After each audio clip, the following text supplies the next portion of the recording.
হযরত আনাস বলে যদি কেউ সূরা জিলজাল একবার পড়ে 7.5 পারা কোরআন তেলাওয়াত করলে যে সওয়াব, একবার সূরা জিলজাল তেলাওয়াত করলে আল্লাহ সম পরিমাণ সওয়াব দান করবেন।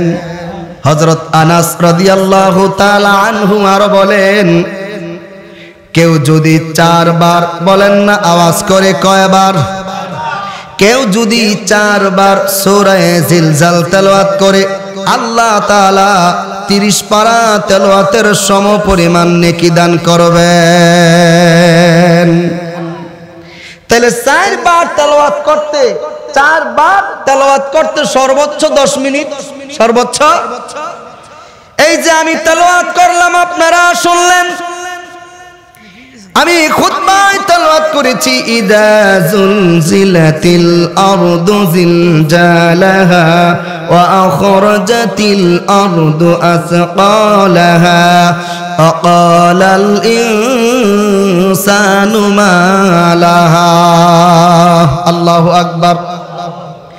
এই যে আমি তেলাওয়াত করেছি, আপনারা শুনেছেন, আমি তেলাওয়াত করেছি, আপনারা শুনেছেন, একবার তেলাওয়াত করেছি 7.5 পারার সমপরিমাণ সওয়াব পেয়েছি, ঠিক কিনা বলেন? আপনারা শুনেছেন, সম পরিমাণ নেকির মালিক হয়ে গিয়েছেন।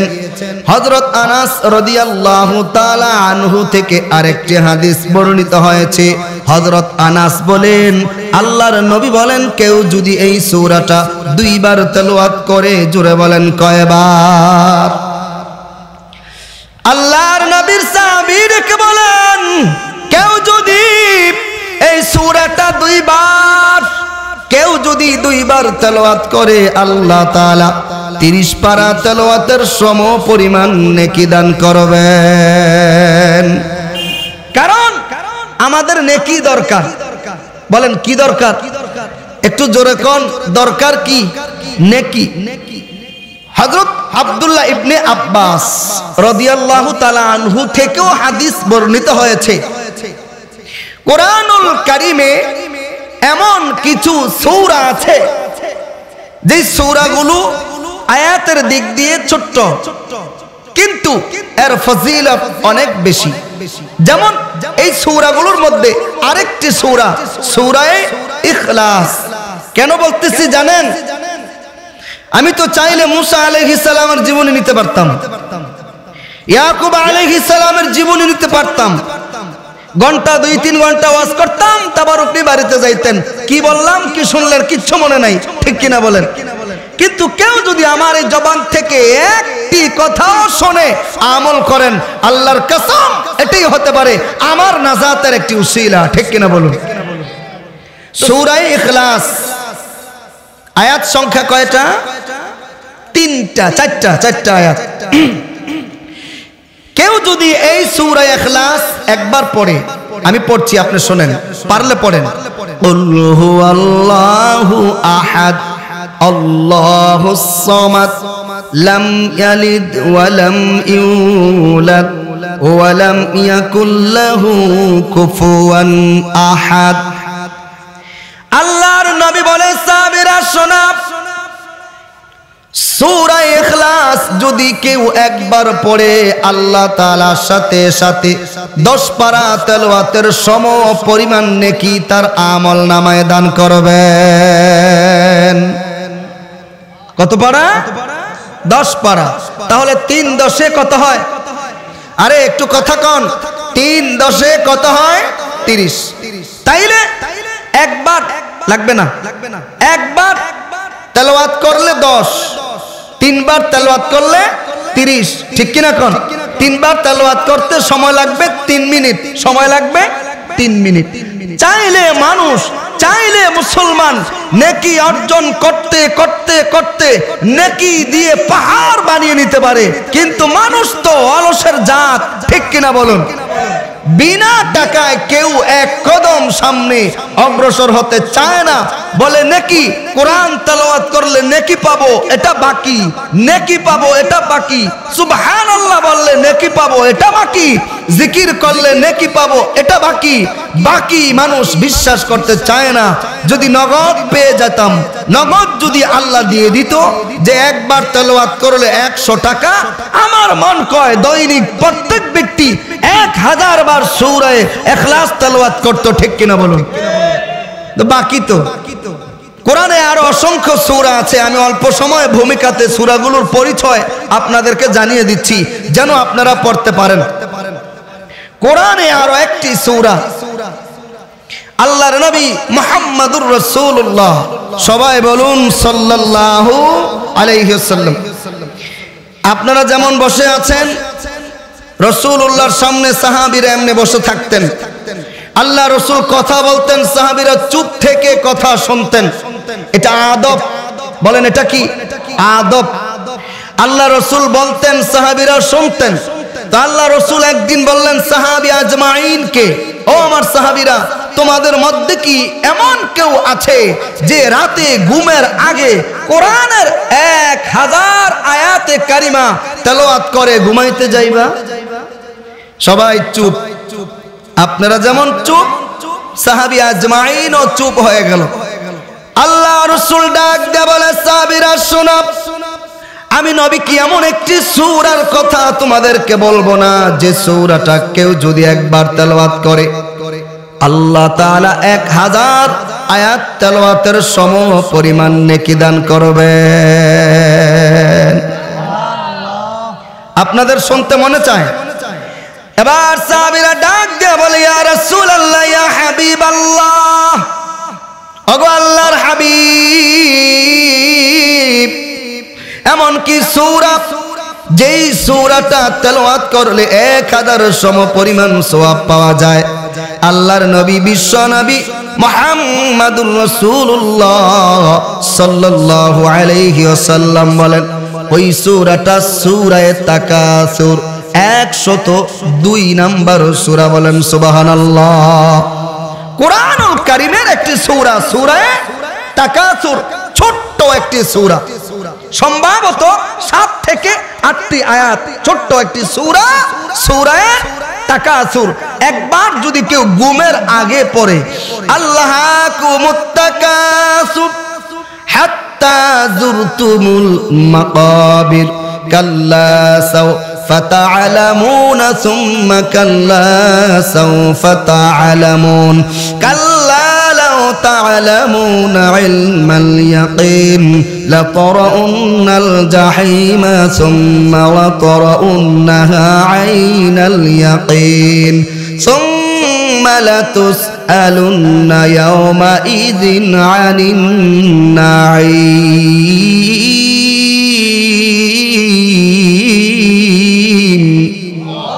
সূরা তাকাসুর। আপনাদেরকে বলছি, মুরব্বীদেরকে বিশেষ করে মুরব্বীদেরকে বলছি, কোরআনুল কারীমের সূরা, সূরা তাকাসুর কত নম্বর সূরা?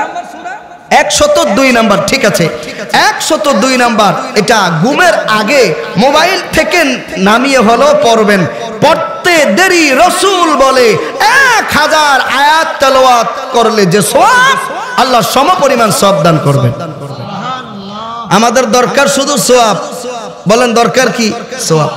মুহতারাম হাজিরিন, এমন একটি বরকতময় সূরা, সূরা জিলজাল আপনাদের সামনে তেলাওয়াত করেছি, যেই সূরাটার অর্থ হচ্ছে ভূমিকম্প।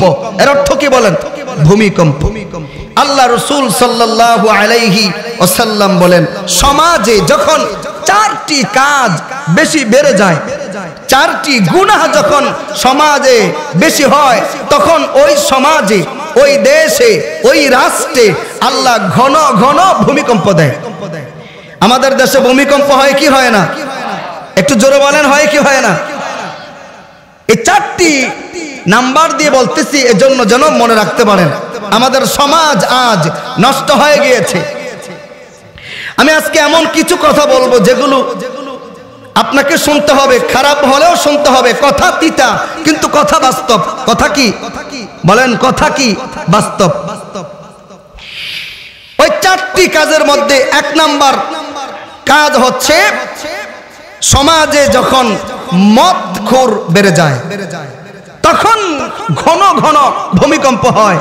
বলেন আমাদের দেশে, গোটা বাংলাদেশের চিত্রের কথা বলছি, আমাদের দেশে মদখোর কম না বেশি?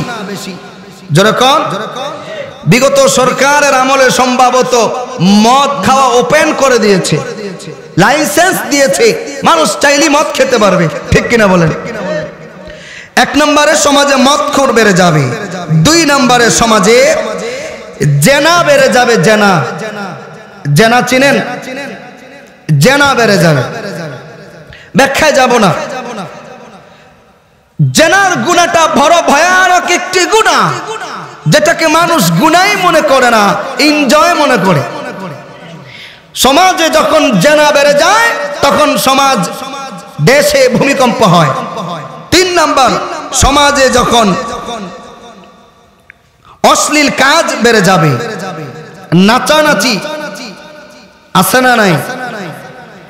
বিভিন্ন বিয়ের অনুষ্ঠানগুলোতে গেলে দেখা যায় কি নাচানাচি। আহা, আল্লাহর নবী ডেকে বলে, সাহাবীরা শোনো, যেই সমাজে অশ্লীলতা বেড়ে যায়, যেই দেশে অশ্লীলতা বেড়ে যায়, আল্লাহ তাআলা ওই দেশকে সতর্ক করার জন্য ঘন ঘন ভূমিকম্প দিয়ে দেন। ভূমিকম্প হয়, কিয়ামত হবে। আপনারা জানেন, খুব গুরুত্বপূর্ণ কথা, কিয়ামত হবে আপনারা জানেন, আমি জানি, কিন্তু কবে হবে কেউ জানে? রাসূল করিম সাল্লাল্লাহু আলাইহি ওয়াসাল্লাম বলেন, আল্লাহ পাক ফেরেশতাদেরকে দায়িত্ব দিয়েছেন। চার ফেরেশতা, সবচেয়ে বড় ফেরেশতা, চার ফেরেশতাকে আল্লাহ তাআলা চারটি গুরুত্বপূর্ণ দায়িত্ব দিয়েছেন। একথাও আপনারা জানেন, আল্লাহ পাক যত মাখলুক সৃষ্টি করেছেন, কোন মাখলুককে আল্লাহ তাআলা পূর্ণ স্বাধীনতা দান করেননি। স্বাধীনতা কি? ইচ্ছা শক্তি, এটাকে বলে স্বাধীনতা। কোন সৃষ্টিকেই আল্লাহ তাআলা পূর্ণ ইচ্ছা শক্তি, স্বাধীনতা দান করেননি। গোটা মাখলুকের মধ্যে 18,000 মাখলুকাত আমরা বলি, তবে এর চাইতে অসংখ্য বেশি মাখলুকাত রয়েছে যা আমরা জানি না। সকল মাখলুকাতের মধ্যে আল্লাহ তাআলা শুধু দুই জাতিকে স্বাধীনতা দিয়েছেন। এর মধ্যে প্রথম স্বাধীনতা পেয়েছি আমরা। বলেন কারা? কবে পেয়েছি? 5 তারিখের পরে, 5ই আগস্টের পরে, ঠিক না? ঠিক বলে আল্লাহ যে স্বাধীনতা দিয়েছে, আল্লাহ বলছি, আল্লাহ, এই স্বাধীনতা কি 5ই আগস্টের পরে পেয়েছি না জন্মের পরে পেয়েছি? একটু কথা বলেন, একটু আওয়াজ দেন, সমস্যা নেই। আমি বললে কেউ বাধা দিবে, নো প্রবলেম, কোনো সমস্যা নেই। বলেন স্বাধীনতা পেয়েছি কখন? গোটা পৃথিবীর আদম, বনি আদমকে আল্লাহর পক্ষ থেকে পূর্ণ স্বাধীনতা দিয়েছে, ঠিক কিনা বলেন? আর 2 নম্বর স্বাধীনতা পেয়েছে জিন। বলেন কি? জিন। কেন? কোরআন তার জবাব দেয়। আল্লাহ রাব্বুল আলামিন কোরআনুল কারীমের মধ্যে বলেন, ওয়ামা খালাকতুল জিন্না ওয়াল ইনসা ইল্লা লিয়াবুদুন।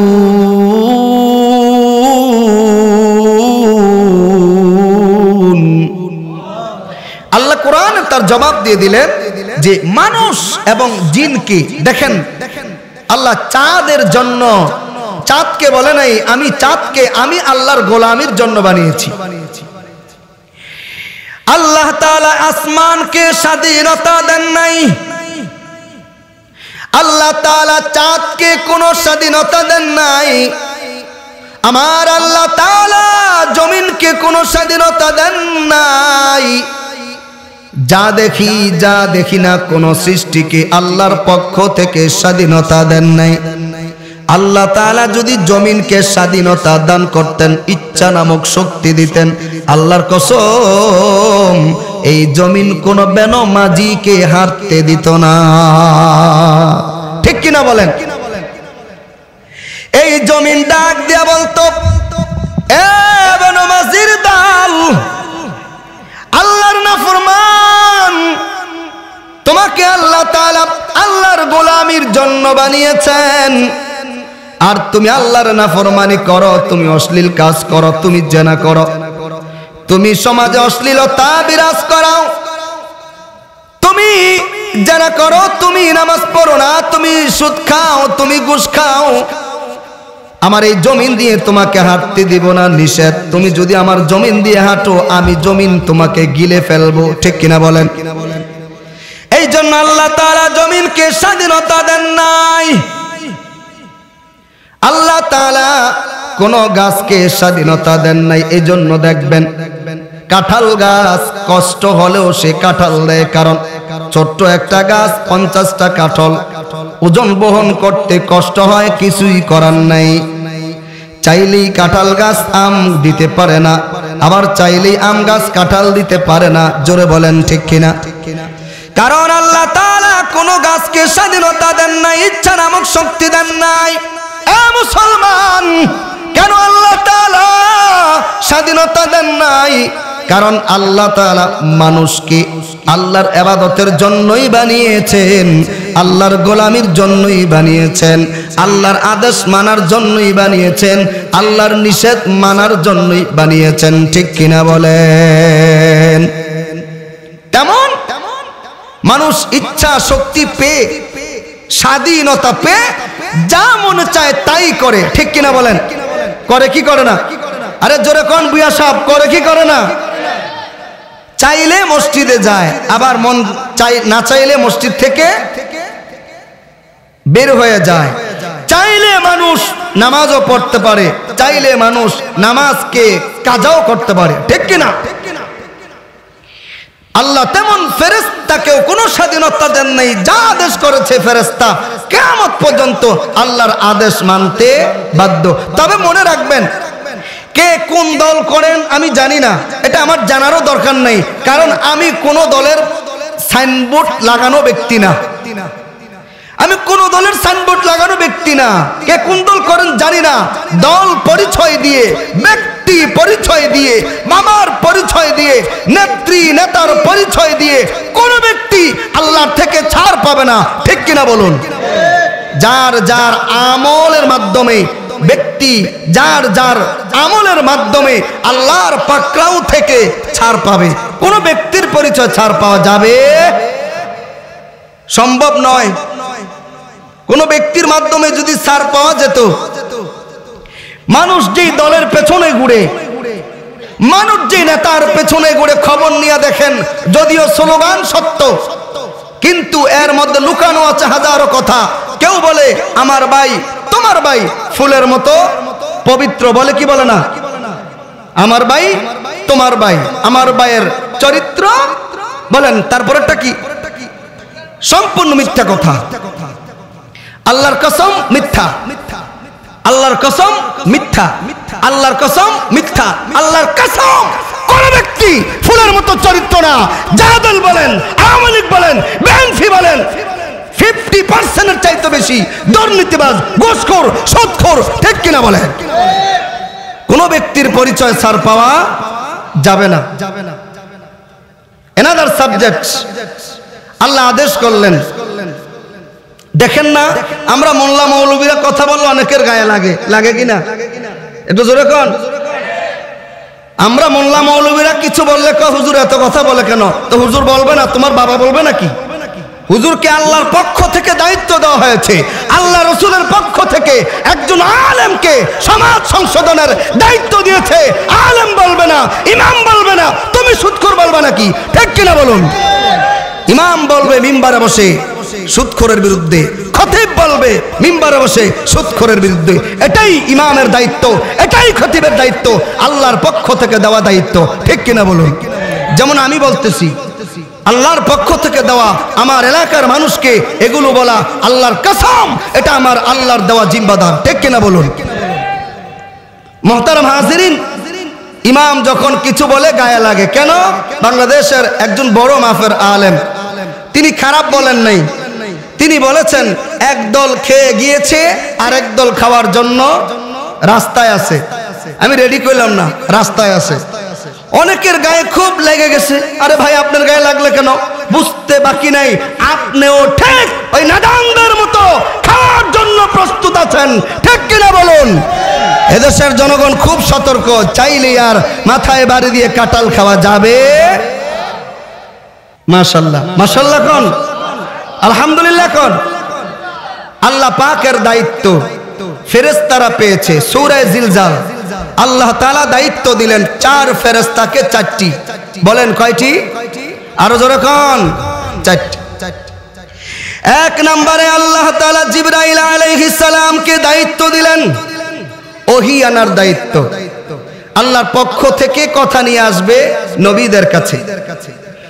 2 নম্বরে আল্লাহ তাআলা দায়িত্ব দিলেন মিকাইল আলাইহিস সালামকে বৃষ্টি বন্টনের দায়িত্ব। আল্লাহ তাআলা ইসরাফিল আলাইহিস সালাতু ওয়াস সালামকে দায়িত্ব দিলেন। ইসরাফিল সিংহার মধ্যে সিংহা মুখে নিয়ে দাঁড়িয়ে আছে। আল্লাহ তাআলা বলেন ইসরাফিল সিংহা তুমি ফু দাও। ইসরাফিল আলাইহিস সালাতু ওয়াস সালাম সিংহা যখন ফু দিলেন, এই দুনিয়াটা কম্পনে কম্পনে কম্পিত হয়। আল্লাহ বলেন, আয়াতে কারিমা তেলাওয়াত করেছি, আল্লাহ বলেন ইযা জুলজিলাতিল আরদু জিলজালাহা, যখন জমিন কম্পনে কম্পনে কম্পিত হবে। এরপরে আল্লাহ বলেন ওয়া আখরাজাতিল আরদু আসকালাহা, যখন জমিন তার মধ্যে যা লুকানো আছে বের করে দিবে। এরপরে আল্লাহ তাআলা বলেন আকালাল ইনসান আকালাল ইনসানু মালাহা, তখন মানুষ বলবে জমিনের কি হলো, জমিনের কি হলো, জমিন কেন লুকানো সম্পদগুলো সব বের করে দেয়। আল্লাহর নবী বলেন সাহাবীরা শোনো, যখন ইসরাফিল আলাইহিস সালাতু ওয়াস সালাম সিংহের মধ্যে ফু দিবে, জমিন কম্পনে কম্পনে কম্পিত হবে, পাহাড়গুলো তুলার মতো উঠতে থাকবে। আবার আল্লাহ তাআলা ডেকে বলে ইসরাফিল তুমি তোমার সিংহার মধ্যে আরেকটি ফু দিয়ে দাও। ইসরাফিল আলাইহিস সালাতু ওয়াস সালাম যখন সিংহা ফু দিবে, এই দুনিয়ায় যত মানুষ আছে সব মানুষগুলো মারা যাবে। আল্লাহ ডাক দিবে আজরাইল আলাইহিস সালাতু ওয়াস সালামকে। আমার আল্লাহ তাআলা ডাক দেবে বলে আজরাইল দুনিয়ার মধ্যে কে বেঁচে আছে? আজরাইল আলাইহিস সালাতু ওয়াস সালাম বলে আল্লাহ দুনিয়ার সমস্ত মানুষগুলো মৃত্যুবরণ করেছে। আল্লাহ বলে জিন জাতিকে মেরে ফেলো। তখন আজরাইল আলাইহিস সালাতু ওয়াস সালাম জিন জাতিকে মেরে ফেলবে। আমার আল্লাহ বলে আজরাইল আর কে জীবিত আছে? আল্লাহ তাআলা বলার সাথে সাথে আজরাইল আলাইহিস সালাতু ওয়াস সালাম বলে আল্লাহ ফেরেশতাদেরকেও মেরে ফেলা হয়েছে, আর কে জীবিত আছে? মিকাইল, ইসরাফিল, জিবরাইল আর আমি আজরাইল। আমার আল্লাহ ডাক দিয়ে বলবেন আমার আল্লাহ ডাক দিয়ে বলবেন আজরাইল মিকাইলকে মেরে ফেলো, আজরাইল জিবরাইলকে মেরে ফেলো, ইসরাফিলকে মেরে ফেলো, 3 ফেরেশতাকে মেরে ফেলা হবে। এবার আল্লাহ তাআলা ডেকে বলে আজরাইল আর কে বেঁচে আছে?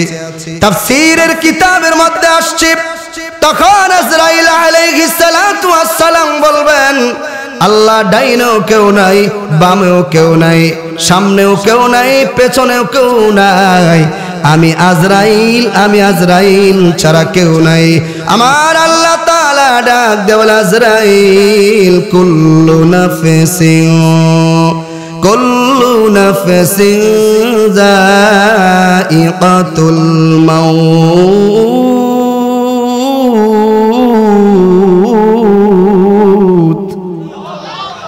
আজরাইল মরে যাও। আজরাইল বলবে আল্লাহ আমাকেও মরতে হবে? যদি আমি জানতাম যে আমাকেও মরতে হবে, তাহলে মানুষের জান কবজ করার দায়িত্বটা থেকে আমি তোমার কাছে সাহায্য চাইতাম, এই দায়িত্ব থেকে আমাকে তুমি বঞ্চিত করতা। আজরাইল আলাইহিস সালাম মৃত্যুবরণ করবেন। রাসূল কারীম বলেন আজরাইল যখন মৃত্যুবরণ করবেন এমন একটি আওয়াজ চিৎকার দিবে, ওই চিৎকার যদি তখন দুনিয়ার কেউ জীবিত থাকতো, আজরাইলের চিৎকারের সাথে দুনিয়ার মানুষ এমনি মারা যেত, সব মারা যাবে, কেউ নেই। আল্লাহ তাআলা তখন ইসরাফিল আলাইহিস সালাতু ওয়াস সালামকে পুনরায় জীবিত করবেন। ইসরাফিল আলাইহিস সালাতু ওয়াস সালামকে জীবিত করে আল্লাহ তাআলা বলবেন, ইসরাফিল তুমি তোমার 3 নাম্বার বাঁশিতে ফু দিয়ে দায়িত্ব থেকে বঞ্চিত হও, তুমি 3 নাম্বার ফু দাও। রাসূল বলেন, ইসরাফিল 3 নাম্বার ফু দেওয়ার সাথে সাথে পৃথিবীর যেখানে যাকে দাফন করা হয়েছে ওই জায়গা থেকে পৃথিবীর সমস্ত মানুষগুলো দাঁড়াতে শুরু করে দিবেন। সুবহানাল্লাহ। প্রথম যিনি দাঁড়াবেন, প্রথম নিহত মানব আদম আলাইহিস সালাতু ওয়াস সালামের সন্তান কাবিল দাঁড়িয়ে যাবেন। তাকে নিহত করেছে তার ভাই, তিনি দাঁড়াবেন। এইভাবে করে সবাই দাঁড়াবেন। আল্লাহ রাসূল সাল্লাল্লাহু আলাইহি ওয়াসাল্লাম বলেন, মানুষ যখন দাঁড়াবে, মানুষের দাঁড়ানোর অবস্থাটা হবে এই যে প্রত্যেকটি মানুষ থাকবে নেকেড, উলঙ্গ, কোনো ব্যক্তির গায়ে কোনো পোশাক থাকবে না।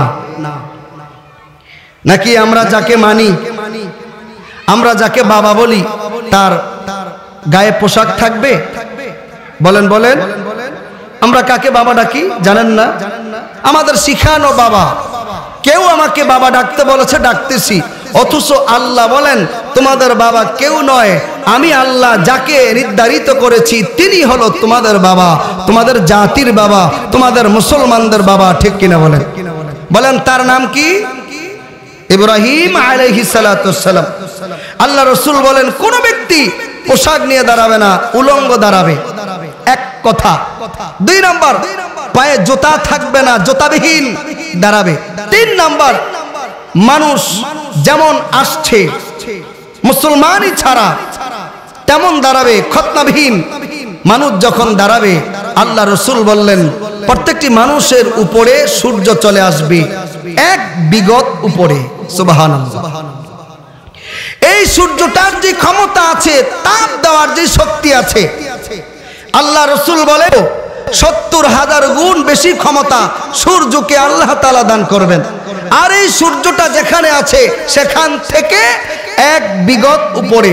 অন্য বর্ণনায় আছে রাসূল বলেন আমরা যে সুরমা দেই, সুরমার যেই একটা কাঠি, এই পরিমাণ সূর্যটা মাথার উপর চলে আসবে। সুবহানাল্লাহ। একটু বাস্তব চিন্তা করেন, তখন আমাদের হালত কি হবে, তখন আমাদের অবস্থা কি হবে? আল্লাহ রাসূল বলেন তখন কারো ঘামে নাভি পর্যন্ত ডুবে যাবে, কারো বুক পর্যন্ত ডুবে যাবে, কারো গলা পর্যন্ত ডুবে যাবে। ঘাম একটি মারাত্মক আযাব, ঘাম সহ্য করা যায় না, সবাই হাবুডুবু খাবে। এমন সময় আল্লাহ রাসূল বললেন, আয়েশা সিদ্দিকা রাদিয়াল্লাহু তাআলা আনহা বলে, ইয়া রাসূলুল্লাহ আপনি বললেন সবাই উলঙ্গ দাঁড়াবে, তখন কি নারীরাও উলঙ্গ দাঁড়াবে? আল্লাহ রাসূল বললেন নারীরাও দাঁড়াবে। আল্লাহ রাসূলের কথা শুনে আম্মা জান আয়েশা সিদ্দিকা বলে, ওগো আল্লাহর নবী, নারীদের কি লজ্জা লাগবে না? আপনারা কি বলেন, লজ্জা লাগবে কি লাগবে না?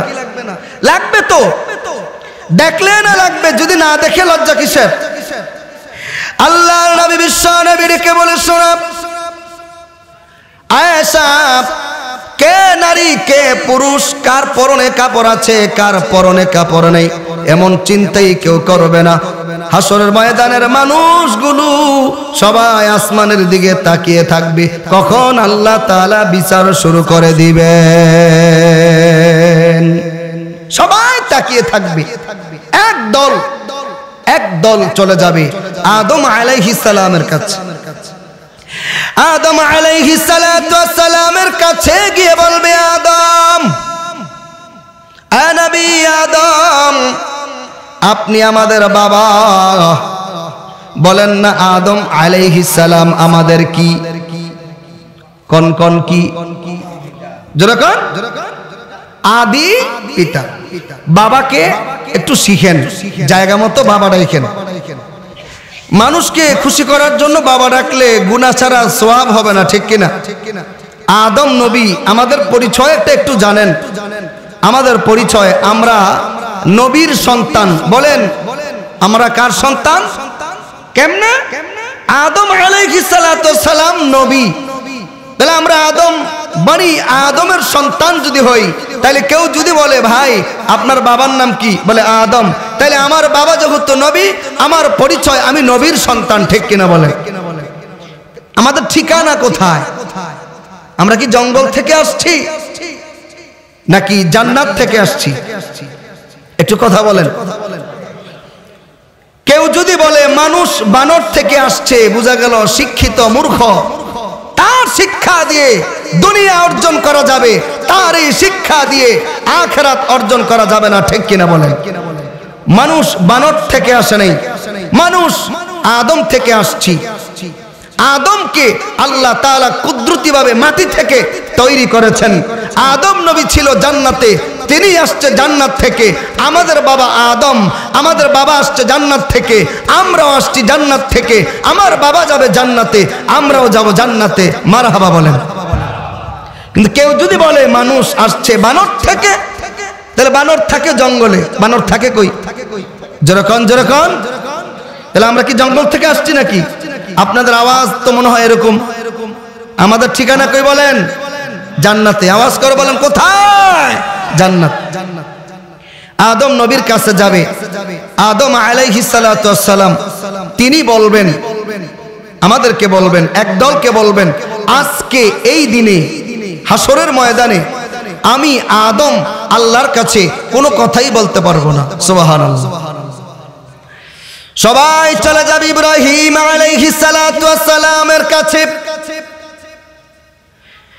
ইব্রাহিম আলাইহিস সালাতু ওয়াস সালাম বলবে, ও হাসরবাসী, আজকের দিন, আজকের এই কঠিন দিন আমার কাছে আসছো, আমি ইব্রাহিম আল্লাহর কাছে সামনে দাঁড়িয়ে কথা বলতে পারবো না, তোমরা যাও ঈসা আলাইহিস সালামের কাছে। সবাই চলে যাবে ঈসা আলাইহিস সালামের কাছে। ঈসা আলাইহিস সালাতু ওয়াস সালাম সকলকে ডেকে বলবে, হাসরবাসীরা শোনো, আজকের দিন, এই কঠিন দিন, আল্লাহ বলেন লিয়াউমিন আযীম,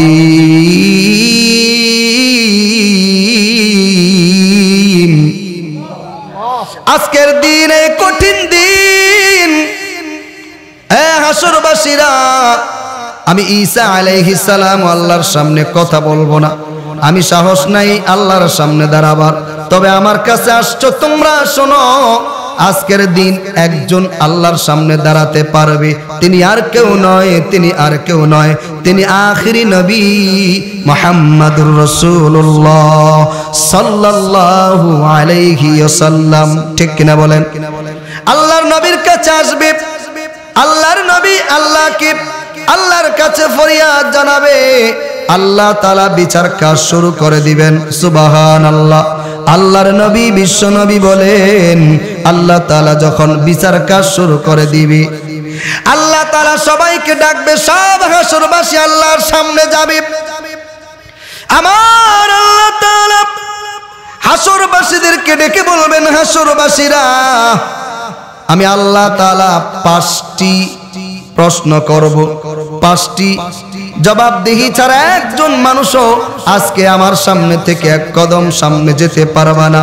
আল্লাহর নবী, হায়াতুন নবী, জিন্দা নবী, নূর নবী মুহাম্মাদুর রাসূলুল্লাহ সাল্লাল্লাহু আলাইহি ওয়াসাল্লাম বলেন, 1 নাম্বার, আল্লাহ তাআলা বলবে, বান্দা আমার, আমি আল্লাহ তাআলা তোমাকে হায়াত দিয়েছি, হায়াত। এরে আমার বান্দা, বলো না, আমি আল্লাহ তাআলা তোমাদেরকে হায়াত দিয়েছি, হায়াত। আমার দেওয়া হায়াত তোমরা কোন কাজে ব্যয় করেছো? হায়াত দিয়েছে কি? আরো জোরে বলেন না, হায়াত দিয়েছে কি? আল্লাহ বলবেন, শোনো, এই যে আমি বলতেছি, এই যে আমি যা বলতেছি, আল্লাহর কসম তা বাস্তব। এইভাবে আল্লাহ তাআলা জিজ্ঞাসা করবেন, আল্লাহ বলবেন, বলো না হায়াত কোন কাজে অতিবাহিত করেছো?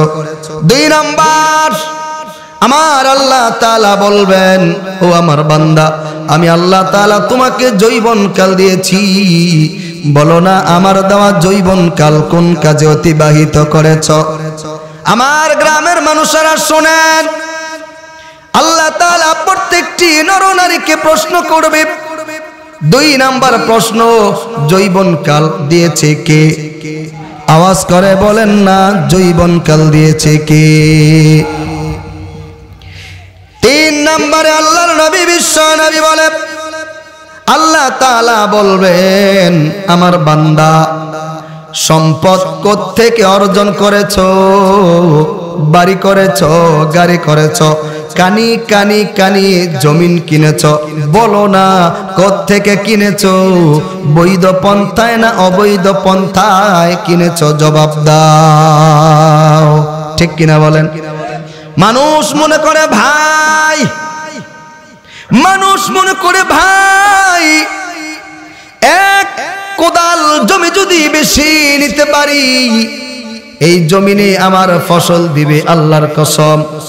এক কোদাল জমি মানুষ থেকে নিতে পারলেও হাসরের ময়দানে আল্লাহ তাআলা এক কোদাল জমিনকে 7 তবক পর্যন্ত বাড়িয়ে তার মাথার মধ্যে দিয়ে দিবে। নাউজুবিল্লাহ বলেন। ভাইয়েরা আমার, আল্লাহ বলবেন, বলো না সম্পদ কোত্থেকে অর্জন করেছো? 4 নাম্বার আল্লাহ তাআলা বলবেন, অর্জিত সম্পদ কোন কাজে ব্যয় করেছো? আমি আল্লাহর কাছে জবাব দাও, জবাব দাও। বলেন সুবহানাল্লাহ। সম্পদ অর্জন করার হিসাব চাইবেন কে? আমার দিকে তাকান। আওয়াজের সিস্টেম কত জিল, মানে কত যে খারাপ, এটা কথা এখানে না বললে বুঝতে পারতেন না। আমি যে কথা বলতেছি একদম ঘামিয়ে গেছি, দেখতেছেন একদম সিস্টেম লো সিস্টেম।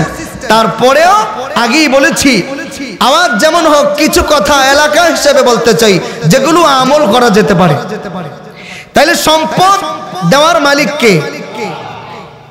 অর্জিত সম্পদ কোত্থেকে অর্জন করেছেন, এইটার হিসাব চাইবেন আল্লাহ। আবার আপনি অর্জিত সম্পদ কোথায় ব্যয় করেছেন, খরচ করেছেন কোথায়, এর হিসাব চাইবে কে? একটু জোরে বলতে হবে কে? আরো জোরে বলতে হবে কে? সে আল্লাহ আছে না নাই? 5 নাম্বার শেষ প্রশ্ন, আল্লাহ রাসূল বলেন, আল্লাহ বলবেন, তুমি দুনিয়ায় যতটুকু ইলম শিখেছো বা শুনেছো, অনেকে শিখে অনেকে শোনে, এই যে শুনতেছেন আমার থেকে, কোরআন থেকে বলছি, এই সম্পর্কেও আল্লাহ তাআলা জিজ্ঞাসা করবে যে যতটুকু শিখেছো বা শুনেছো ওই পরিমাণ আমল করেছো কিনা। আমি আল্লাহর কাছে জবাব দাও। সুবহানাল্লাহ। তাফসীরের কিতাবের মধ্যে আসছে, মুসলমান মানুষ hayran হয়ে গিয়েছে এই তাফসীর শুনে। আল্লাহ রাসূল বলেন যে 3টি জায়গা এমন আছে, 3টি জায়গা, বলেন কয়টি জায়গা? 3টি জায়গা যেখানে নবীরা পর্যন্ত ইয়া নাফসি করবে। মূসা কালিমুল্লাহ পর্যন্ত তার উম্মতকে বলে যাবে। ইব্রাহিম আলাইহিস সালাতু ওয়াস সালাম তার সন্তান তার কওমদেরকে বলে যাবে। 3টি গুরুত্বপূর্ণ জায়গা আল্লাহ রাসূল বিশ্ব নবী মুহাম্মাদুর রাসূলুল্লাহ সাল্লাল্লাহু আলাইহি ওয়াসাল্লাম বলেন, ওই 3টি জায়গার মধ্যে 1 নাম্বার জায়গা মানুষ নবীরা পর্যন্ত পেরেশান থাকবে। এর মধ্যে 1 নাম্বার জায়গা হলো মানুষকে ডেকে যখন আল্লাহ আমল নামা দান করবেন, আমল নামা দিবেন, তখন মানুষ পেরেশান থাকবে। আমল নামা ডান হাতে আসে না বাম হাতে আসে? এই যে আমি বলতেছি, গল্পগুজব করতেছি, আমি যা বলতেছি আল্লাহর কসম এমনটাই ঘটবে আমাদের জীবনে। বেশি দেরি নয়, এটা হবে, কারণ কিয়ামত একদিন সংগঠিত হবে, ঠিক কিনা বলে? আর আমার তো মন কয় কিয়ামত খুব কাছে চলে আসছে, খুব কাছে। মানুষ যেভাবে দুনিয়ার লোভে পড়ে, মানুষ যে পাগল হয়ে গিয়েছে, সম্পদের জন্য ভাই তার ভাইকে হত্যা করতেছে, সম্পদের জন্য সন্তান তার বাবাকে ঘর থেকে বের করে দিচ্ছে, ঠিক কিনা বলে? আমার মন কয় কিয়ামত খুব নিকটে চলে আসছে। আল্লাহ রাসূল বলেন মানুষ পেরেশান থাকবে, আমল নামা কোন হাতে আসবে এই চিন্তায়। এমন একটি চিন্তা, নবীরা পর্যন্ত ইয়া নাফসি করে চিৎকার করবে, যাকে আল্লাহ তাআলা নিজেই বলে কালিমুল্লাহ, তিনিও পেরেশান থাকবে। আল্লাহ তাআলা কাউকে ডেকে আল্লাহ ডান হাতের মধ্যে আমল নামা দান করে দিবেন। যেরকম আপনি জানেন ডান হাতে আমল নামা দেওয়ার অর্থ হচ্ছে জান্নাতি। অর্থ কি? যার ডান হাতে আমল নামা দিবে তার অর্থ কি? জান্নাতি। আমার ভাইরা, আবার কাউকে আল্লাহ তাআলা ডাক দিয়ে বলবে, বান্দা আমার,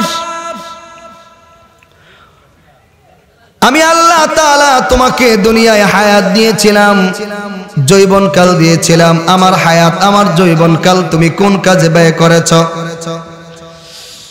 আমার বান্দা, আজকে তোমার আমল নামায় কোনো নেকি নাই, তোমার আমলের খাতায় কোনো নেকি নাই। আল্লাহ তাআলা ডেকে বলবে, বান্দা আমার, তোমার আমল নামায় নেকি নাই, শুধু গুনাহ আর গুনাহ। বিড়ি খাওয়ার গুনাহ, সিগারেট খাওয়ার গুনাহ, নামাজ ছেড়ে দেওয়ার গুনাহ, সুদের গুনাহ, ঘুষের গুনাহ, অন্যের জায়গা দখলের গুনাহ, অন্যের টাকা দখলের গুনাহ, রাস্তার রড বেচার টাকার গুনাহ, সিমেন্ট বেচার গুনাহ, গম বিক্রি করার গুনাহ, নেতা জনগণের মাল চুরি করে নিজে বাড়ি করার গুনাহ। ঠিক কিনা বলেন? সব গুনাহ আল্লাহ তাআলা ডেকে বলেন, বান্দা আমার। আল্লাহ রাসূল সাল্লাল্লাহু আলাইহি ওয়াসাল্লাম বলেন, বাম হাতে আমল নামা দেওয়ার আগে আল্লাহ তাআলা একটু কথা বলবেন। আল্লাহ বলবেন, বান্দা আমার, আমি তোমার কাছ থেকে জানতে চাই, তোমার কাছে নবী যায় নাই, তোমার কাছে কোরআন যায় নাই, তোমার কাছে আলেম উলামারা তোমাকে আখিরাত সম্পর্কে বয়ান করে শোনায় নাই। আল্লাহর বান্দা, কেন তুমি এই গুনাহগুলো করলা? আল্লাহ রাসূল বলেন, আল্লাহর সামনে দাঁড়াইয়া মানুষ বলবে, আল্লাহ যা দেখো এই গুনাহগুলো আমি করি নাই, আমি করি নাই। আল্লাহ বলে, তাইলে কে করেছে? বলে, আমি করি নাই। আল্লাহ বলে, তাইলে তোমার আমল নামায় গুনাহ আর গুনাহ। তখন আল্লাহর বান্দা বলবে, আল্লাহ তোমার ফেরেশতারা বানিয়ে বানিয়ে আমার নামে গুনাহ লিখেছে। আপনারা মনে করতেছেন হাসরের ময়দানে সব কি আল্লাহর ওলি হয়ে দাঁড়াইব নাকি? দুনিয়াতে যে যেমন হাসরের ময়দানও তেমন। ঠিক কিনা? শুধু ক্ষমতা থাকবে না, আর সব থাকবে। বাটপারি, চুরি, সব ক্ষমতা থাকবে, ওখানেও বাটপারি করবে। ঠিক কিনা? কর ক্ষমতা নাই কিন্তু করতে চাইবে। ঠিক না? আমার আল্লাহ তাআলা বলে, বলো না কেন গুনাহ করেছ? আল্লাহ আমি করি নাই, তোমার ফেরেশতারা বানিয়ে বানিয়ে করেছে। আল্লাহর নবী তখন বলেন, তখন আল্লাহ তাআলা তার জবান বন্ধ করে দিবেন। আল্লাহ বলেন, বান্দা তুমি গুনাহ করেছো, আমি আল্লাহ 3টি পদ্ধতির মাধ্যমে আজকে প্রমাণ করে ছেড়ে দিব। আল্লাহু আকবার। আরে দুনিয়ায় বিচারে বসে চুরি করা যায়, যায় কিনা? কোন দুনিয়ায় বিচারে চুরি করা যায়, দুনিয়ার এই পৃথিবীর হালত চুরি করা যায়। আল্লাহর সামনে বসে, আল্লাহর সামনে দাঁড়িয়ে মিথ্যা বলতে পারবে, কিন্তু আল্লাহ প্রমাণ করে ছাড়বে, তুমি মিথ্যা বলেছো, যা করেছো তাই সত্য। ঠিক কিনা বলুন? কিতাবের মধ্যে আসছে, তখন আল্লাহ তাআলা জবান বন্ধ করে দিবেন। বলেন, কি বন্ধ করে দিবেন? জবান। আল্লাহর নবী, বিশ্ব নবী, আখিরি নবী মুহাম্মদুর রাসূলুল্লাহ সাল্লাল্লাহু আলাইহি ওয়াসাল্লাম বলেন, তখন আল্লাহ তাআলা মানুষের হাতের জবান খুলে দিবে, হাত কথা বলবে। সুবহানাল্লাহ। এই হাত কার? একটু দুই হাত তোলেন তো দেখি তো। মাশাআল্লাহ, মাশাআল্লাহ। বলেন, নারায়ে তাকবীর। আল কোরআনের আলো, আল হাদিসের আলো। কোরআন আছে যেখানে, কোরআন নাই যেখানে। মনে থাকবে তো? আল্লাহ কবুল করুন। আমার ভাইয়েরা, আল্লাহ তাআলা মুখের জবান বন্ধ করে দিবে, আল্লাহ তাআলা হাতের জবান খুলে দিবে, হাত কথা বলবে। হাত তখন হাত সাক্ষী দিবে, আল্লাহ তোমার নাফরমান বান্দা আমাকে ব্যবহার করে গুনাহ করেছে, 1 নাম্বার। 2 নাম্বার, আল্লাহ তাআলা মাটির জবান খুলে দিবে, মাটি কথা বলবে। সুবহানাল্লাহ বলেন। মানুষ যেখানে দাঁড়িয়ে গুনাহ করে, কেউ যদি জমিনে দাঁড়িয়ে গুনাহ করে, জমিন তার সাক্ষী হয়ে যায়, ঠিক কিনা বলেন? হুজুর আমি মাটির মধ্যে দাঁড়াই না, গাছের আগায় দাঁড়াইয়া গুনাহ করলেও গাছ মাটির মধ্যে আছে, ঠিক কিনা বলেন? হুজুর গাছের গোড়ায়ও দাঁড়াবো না, আমি বিল্ডিং এর ছাদে দাঁড়িয়ে গুনাহ করব। বলে যেখানে দাঁড়াইবা ওই বিল্ডিং তো মাটির মধ্যে আছে, মাটি ছাড়া কিছুই নাই, সুতরাং মাটির জবান আল্লাহ খুলে দিবে। মাটি বলবে আল্লাহ তোমার এই নাফরমান বান্দা গুনাহ করেছে, আমি মাটি সাক্ষী। সুবহানাল্লাহ। সাক্ষী কয়টা গেল? জোরে কোন? 3 নাম্বার সাক্ষী আল্লাহ তাআলা বলেন কিরামান কাতিবিন,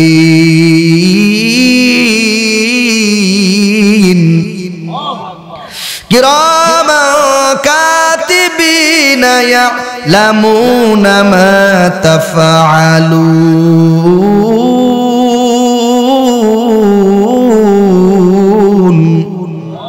কিরামান কাতিবিন আমাদের কাঁধে আছে না নাই?